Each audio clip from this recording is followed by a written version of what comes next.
was fantastic from the first minutes. You know, we had a plan to get after them, go forward when we got the ball. And of course, Scott gets 2 goals in the first 3 minutes, which is a great start to a game. Just imagine if that had 75,000 people here, it would have gone down in history as one of the better Man United performances against Leeds here at home. Y vamos a corregir lo que está bien y corregir lo que está mal y mantener lo que está bien. And we will correct what was bad and try to keep the good things. Pero no vamos a abandonar la forma de jugar. But we will not abandon the way we play. We'll talk about Leeds in a second, but Manchester United, there've been so much doom and gloom this season, so many negative stories. Playing like that, in the top 4, the bench costs £250 million. Mata, wow. Matic, Pogba, Greenwood, Cavani. Actually, as we get towards Christmas and a busy time, Europe, OK, that didn't go well. But in terms of domestically and the Premier League, I'm not saying a title challenge, I'm saying a top 4 challenge.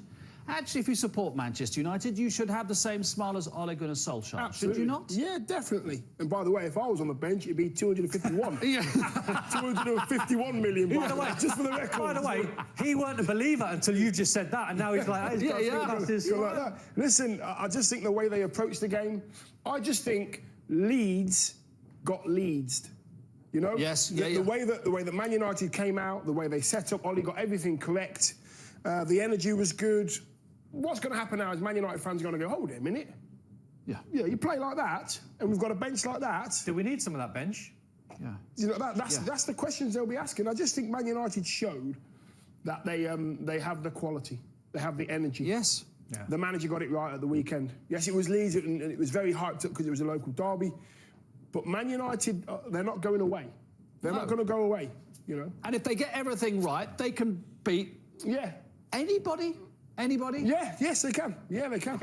I think so. And I think Ole's talk after the game, his post-match press conference, would have been inside the dressing room, not so much to the media, to the players. You've just set the bar. That's the bar that you've just set. So you can do it. If you work like you did against Leeds, and you play like you did against Leeds, and you show all those qualities, De Gea was making saves, centre-backs looked pretty comfortable, Leeds were still great in their own right, but United were just far too good. And as I said, that bar's been set now, so performances can't dip from that bar. No, that's the minimum. In the next couple of weeks, do not let that performance against Leeds dip any lower in the next couple of weeks. Otherwise, if it does, they'll drop points. Yeah. Don't prove it's a one-off. Yeah. This young man scored, the first time anyone scored 2 goals in the first 3 minutes of a Premier League game. Good player. Yeah. Incredible player. I've liked Scott McTominay. Even when things were going bad for Man United, I always thought he was the one that was trying his hardest. He was, you know, aggressive in tackles. He's proved now that he can score goals. For Scotland, he plays as a centre-half, so he's versatile. And that's where you want him. He's not a number 4 when you say, can you be disciplined and... Well, this is brilliant. Look, the feet, the touch, the finish. Interesting, Solskjaer said he used to be a striker as a kid. Yeah. You could tell with the way he's taken that goal, can't you? No, he finished well, didn't he? He's comfortable. He seems to want the ball all the time, and at the weekend he seemed to want to take the responsibility and the ball and take charge of the game. And you know, the seniors in and around him thought, well, okay, fair enough. Even Bruno's going, there you go, have the ball. I bet when you look at all Man United's midfield players over the last probably year, maybe a year and a half, I think he probably comes out on top. Not just because of his goals, because of what he was doing when others were injured, and what he was doing while players were either suspended, injured, lack of form, lack of confidence. He was still always trying to put a shift in. He just trying to play well. He played in midfield. It sounds really stupid, but he played in midfield, didn't he? He wasn't a 10 or an 8 or a 6. No. He just went from box to box and kept things moving. He was very much an old-fashioned performance. Yeah, exactly. He did the jobs, and we've had this conversation before. If you said... The 2 examples of the preeminent teams of the 90s, if you said to Vieira or Petit or Keane or Scholes, which one are you? They go, we're midfielders, we do both. We do the lot. We do the lot. That's suddenly we're obsessed with labels of you're a defensive midfielder, you're an attacking No, it's terrible. We do both. It's terrible. You go, I stay. Midfield players should always be able to do everything. Yes. You might get the odd one, and you might get one in I don't know, 20 teams in the Premier League, you might get 3 or 4 that are traditional holder midfield players. Makaleli, that's where it all starts. Exactly. It does. People like Ndidi. Chris. People like Kante. Sorry, Don. Chris, you know a fixture like this, does it make a referee nervous going into a fixture like this at Old Trafford or even at Elland Road? I refereed this one in the Cup 10 years ago now, on a Sunday at 12 o'clock. And I don't think I realised the intensity of it till I actually got to the ground and went, hang on a minute. And it was like a throwback to 1970. All that was missing was Don, because it was made What year for you. was that? You were playing in the 70s, 2010. Yeah. 10 years ago. When roll next to it in fashion. Well, absolutely. Yeah.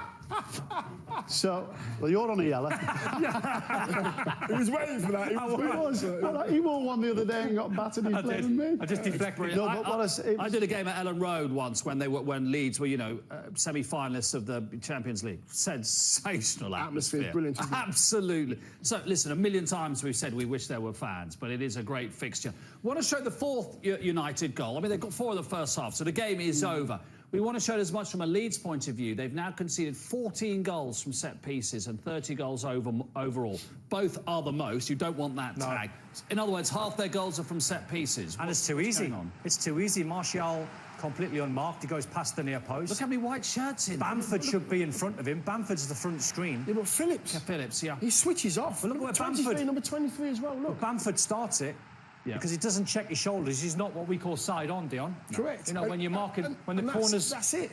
Dion's putting that corner in there. The last place I want to be, the last position I want to be in there, if Dion's putting a corner in and I'm defending, I do not want to be here if I'm Bamford, right, and I'm looking at the ball and I can't see runners. Correct. You've got to be side on. Yeah. I can see the flight of the ball. I can see a red shirt coming on my shoulder. He's in the team in that position for a reason. He's the front screen. So you are meant to be in front of everyone. If it's flat, you head it away. There's loads But also, of work. as you said, Phillips was ball watching, wasn't he? Phillips, and he only ball watches for a right. split second. It's too late because Lindelof's peeled off him. And you've said it, we've said it many times. If you can see the number, you're in trouble. I mean, that is high. And they had the best defence last season in the Championship. So I don't think anybody for a second is worried about them staying up, are they? No, not at all. Terrific to watch. I like the way Bielsa said at the end with his interpreter, we're not going to abandon our philosophy. And rightly so. Now, what you've got to remember is everyone's judging Bielsa and judging these Leeds players on being in the Premier League now. But it's still a very much Championship squad. Yeah. Give Bielsa 2 years of Premier League money. You watch this team get better and better. The starting 11 for Leeds, £63 million. Starting 11 for Man U, 400 million.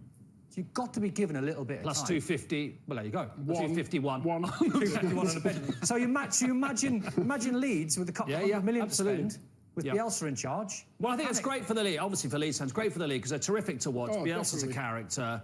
And they're going to be safe. That's Definitely. no problem. 100%. That's no problem at all. Let's have a look at a penalty. I mean, the game had gone, but just from your point of view, the referee's point of view, interesting that Anthony Taylor, oh, look, he's in the inside left channel, so he's in the right place. I do like a referee that gets in the inside inside left channel there. And as you can see, and there was a momentary sort of stoppage in the play, and I think he's just looking at him, making sure that, have I got this one right? And it was quite surreal because Martial lies on the ball and nothing else happens. But Took his time, didn't he? he did, yeah. I mean, it's not a bad thing, but I think you can see the clear contact. Sometimes when you're taking your time, are you actually rerunning the film in your own head?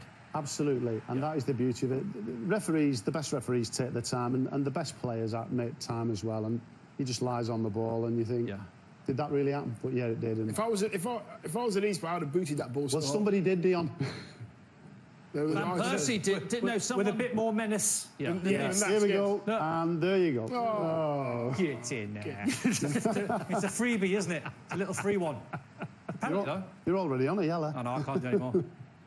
What do Manchester United do now, in all seriousness? That bench I talked about, Pogba was on it.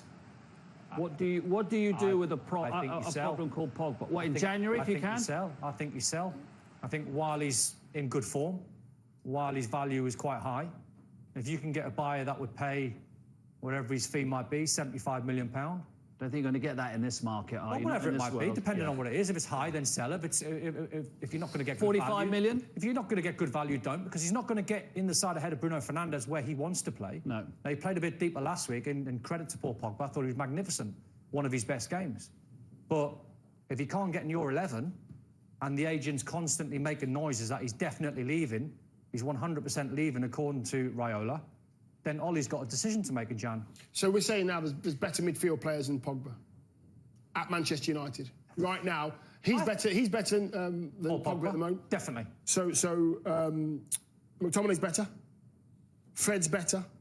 This is what we're saying. Yes, yeah, exactly. If you're going to sell him, you have to have better alternatives. It's bizarre, isn't it? Because they're not. Because they're not. Correct. But when they're playing, and when they're playing with form, and they're not an aggravation to the manager. So that's what we're saying. We're not selling the player, are we? No, we're selling everything that comes with it. We're selling an issue. You're selling the baggage. We're selling the issue. We're getting rid of the issue, and we're getting in players in with no issues. So you can say to Ole, you can say, right, let's just say it's £60 million, but you're not going to have any hassle from Paul Pogba, or more importantly, his agent. Yeah. His agent's a nightmare. Yeah, if he was my agent, he'd be sacked as soon as he come out and said what he said. But there's a reason why he's saying what he said, because Paul Pogba's not dismissing it. And they're having conversations. It's not just the agent saying things and Paul's going, got nothing to do with me. Yeah. No, these are bright people, so they know exactly what they're doing. There was a rest up for Daniel James, who got a card for simulation, and Ole Gunnar Solskjaer wasn't happy with that. What's your view on that? No, he wasn't. I mean, Anthony Taylor's one of our top referees, and he gets a split second to make a call. Is it a penalty? Is it a dive? I think if he'd have done nothing, I think if he'd have done absolutely nothing there and just let the play continue, there wouldn't be too many complaints. Yeah, there's a bit of an out, but that's a classic nothing, isn't it? That's a classic nothing. I mean, he's got a caution because he feels as though he's deceived him. I think if the referee does nothing and plays on, then there wouldn't be too many complaints. There seems to be more contact there than there was with the Martial penalty. There's more contact for me, top and bottom. So if you watch his arms in his face, and then he puts his leg across as well. If you watch carefully, arm in face, leg across there as well. So there's more contact there than the Martial one for me. Yeah, I agree with you. I agree. Physical contact, I'm talking, Chris, pushing and pulling and stuff. Did you give a pen there? Or did you just say, play on, no dive, no card? I just think it's play on. I mean, we talk about contact every week. We'll talk about the number of incidents this afternoon about it. But I just think in that situation, if you play on, not too many people would have been disappointed with that. No, I would agree with you. Listen, let's just finish up. It's really exciting for the league that Manchester United are, whatever you want to, showing signs of a renaissance, playing well, being more exciting, whatever it is. I mean, they are a behemoth of the game. Yeah. Now, if I knew what that meant, same. If I knew what that meant, I'd go, yes, absolutely. Have you got your phone? Yes. Somebody Google behemoth, please. Sorry, does that mean inconsistent? That means they're a giant. Right. They're a giant game. I thought it was a holiday resort. Inconsistent giant. So it's great, isn't it, that they're showing the sign of life. I love it.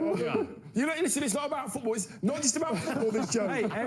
English with Mark Pugach. Every day's a school day, isn't it? Every day's a school day. But no, what you're saying is they are showing what we know they have. Yes. And they're on the way back. And they're in the title race. They have to be. We got it out of right. They have to be. Anybody up there, they have to be in the title race. Leicester have to be in there as well. Southampton at present, they're superb. They have to be in there as well. It was good while it lasted for Jose's men. It lasted a week. Terrific. We'll take a short break. When we come back...